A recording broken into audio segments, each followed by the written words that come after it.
This is not a review, guys, okay? I want you to get that through your heads, okay? What's up, guys? It's your boy Meech. Today, we got something special. An e-bike. Sorry, the camera's kind of following my face.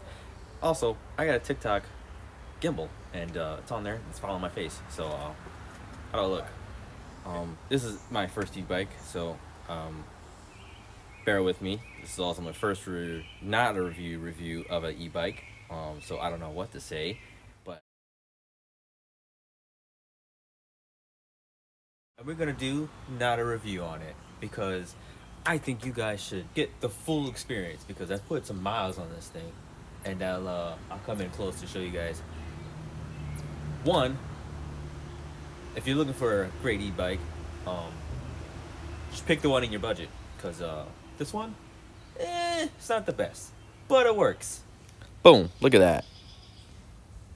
Look at that. 185 miles, guys. That's some mileage there. I put some miles on this thing. All right, so we have this here e-bike.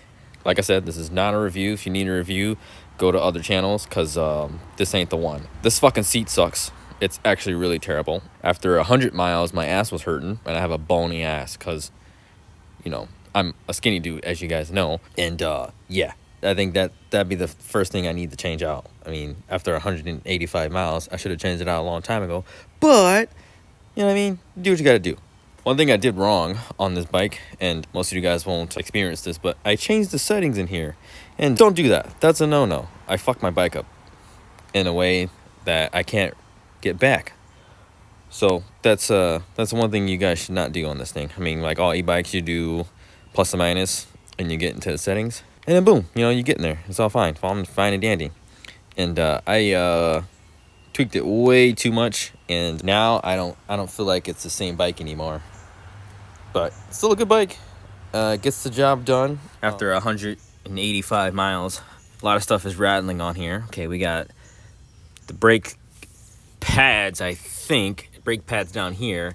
They're like freaking rattle like crazy. Like, I don't understand how or why or what to do, but if you guys know how to stop these things from rattling, please let me know, because it makes a lot of noise. And it doesn't help that these tires are knobby tires, because when you roll, you get the vibrations from the knobs, and it's like, okay, well, now once I start rolling, now I'm getting vibrations from the wheels, and then when you brake, you get more vibrations, because the slower you go, the more vibration you feel, and it's kind of annoying.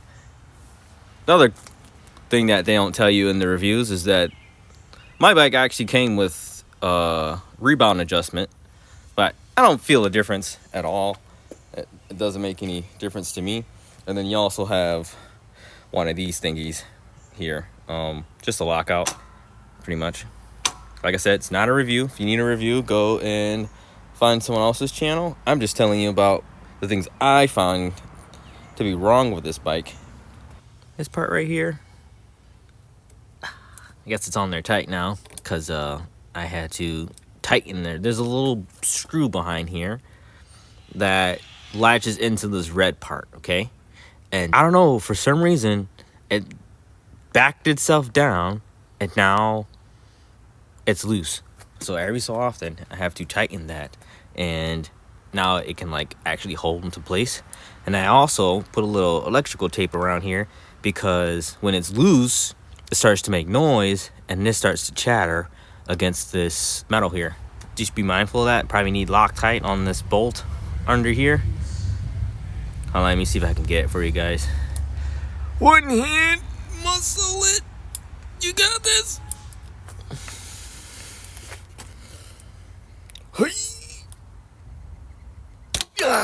There you go. Whew.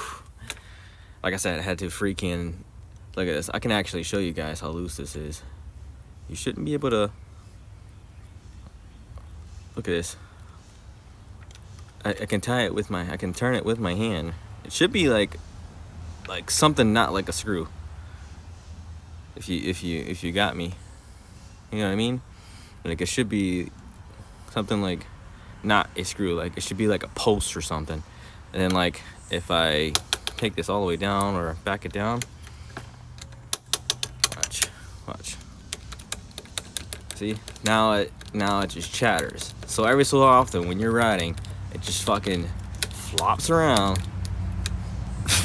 And because I put something here, it doesn't actually make the noise, but it's annoying. So you gotta like bring it up a little bit till it holds tight, and then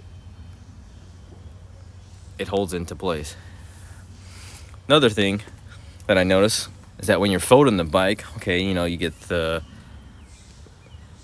switch over here, you flip it down, you unfold that, and then you fold this, and then, you know, you put the bike where you need to put it.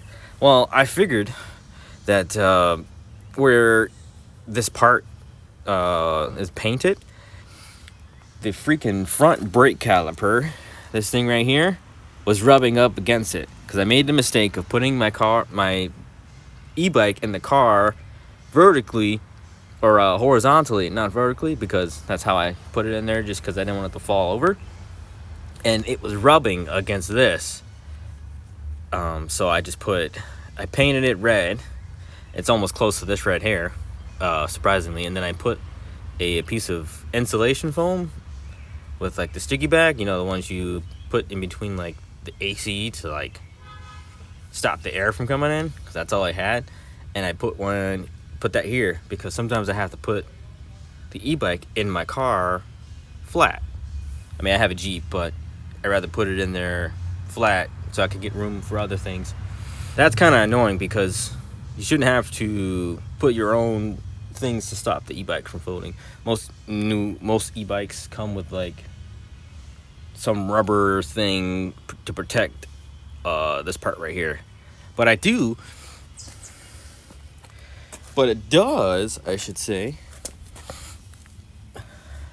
Okay, I don't know why you're flipping around like that. Get back to it. There you go. There it is.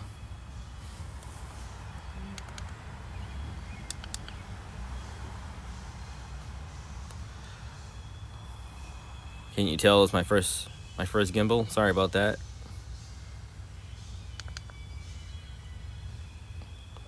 Yeah, I don't know what's going on, because that's not supposed to be like that.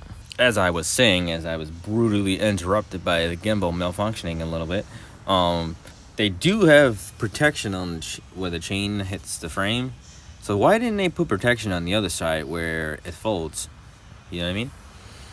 There's no protection here neither, because usually there's like a little bumper here, but that's not there. Guess what I'm trying to say is that it's not a bad bike, but there's some issues, okay? And if you want this bike, you're just gonna have to deal with that. And I'm currently using a front-facing camera on my phone, so if it looks like I'm not looking at the camera, it's because I'm not. I'm looking at the screen to make sure I'm in frame, but I shouldn't really worry about that, because this tripod and the gimbal, it's just face tracking. It's just like I don't need to really like do anything. Like I can walk really far back and you know, move around and everything like that. It'll follow me. It's pretty sweet. So a few things that I really wanted to list off, because I'm doing a hard time listing it off as I'm, you know, looking at the bike. Okay, as I said, seat's terrible. It's not the best. Got to change it out. Parts start to loosen up after 100 miles, so you gotta be aware of that. Either just loosen all the bolts, put Loctite on it, and you'll be fine. There's a lot of rattles. Once you start using your brakes, they start to loosen up a little more. So you just, you know how you do a bike, you just adjust the barrel adjustment on there, and you'll be fine. But it still rattles. I don't know why. I don't know how to fix that. I'm not really a bike mechanic. I just know the basics of it. Don't change your parameter settings like I did and fuck up everything on your bike, because once you change it once and try to put it back, you might forget all the shit. Just buying this bike and you're looking for a review, this isn't it. Just so you guys know, this isn't it. But if you are trying to change parameter settings, please drop down the default ones in the comments below, because I fucked up and I want to get back to normal. And I fucked up bad, because The top speed of this bike is 25. I mean, I weigh 155 pounds, so I mean, like, there's gonna be some kind of drag, you know, on the motor. The highest I got it to was 22, and that was after I fucked my settings up and I tried to put it back, which is okay. It happens, you know. It's the first e-bike. You had to push buttons to figure shit out. Ride quality for this bike, it could be better, but compared to other bikes, like just a regular bike with the front suspension, it's kind of weak sauce. Yeah, so there's that. When you start to drain the battery, like use the battery, like I guess 20 minutes, you're riding for 20 minutes and you're doing either throttle or pedal assist or a mixture of both. That 20 minutes, your top speed's gone. Okay, so like I said, the top speed I got to was like 22 and it's supposed to be 25. It just brings me back to 20, and it's kind of annoying. You know, I'm trying to ride this e-bike at top speed all the time, which is obviously kind of not a bad thing to do, but it, you know, it should just be able to do the claim top speed for at least an hour or forever how long you do it for. You know what I mean? It should be consistent, at least up till like the battery cut off. Like, and it makes sense if you got, you know, close to top speed, at least 1 mile per hour off of top speed until it's about to die. But no, you get 20 minutes of top speed and then like you're just doing 20 miles an hour everywhere you go, and it's kind of annoying. You know, it's kind of not what you want out of an e-bike. Cheap e-bike from Hipeak. It's not a bad e-bike though. Get you going, get you outside, get you riding. If you're so inclined to just ride or pedal, it'll do the job. So the range I got out of this thing, just so you guys know, like I said, not a review, but the furthest I went on this bike was 30 miles pedaling, and when I got back, I had 2 notches left because it's a 4-bar battery readout. Not that bad. I wouldn't push it, but I probably could have got at least 15-20 more miles out of it just pedaling. And then one day I did 27 miles throttle only, and that was kind of sketchy because once you start to get past 25, it drops you down to like 6 miles per hour, and you really kind of have to push it after that. So I stopped it at 25, but I got to 27, and then I just turned the battery off and I pedaled, I think 2 or 3 miles, but it wasn't bad. 68-pound bike, trying to pedal it with little to no assistance, and it was worth it, but it was kind of a pain. So I finished this off with this bike. It's not bad, okay? It works. It gets the job done. It gets you going, gets you outdoors, gets you moving. There is issues. We talked about those already. And if you're looking for a good e-bike, remember, in your budget. This was in my budget, so I mean, that's what I pay for. Thanks for watching. Like, subscribe, and if you want more videos or more questions about this bike, please let me know. Drop it down in the comments below, and I'll leave a link to this. You know, who knows? Trying to make YouTube videos. Dude, it's been 3 years, bro. No one's gonna watch this fucking video.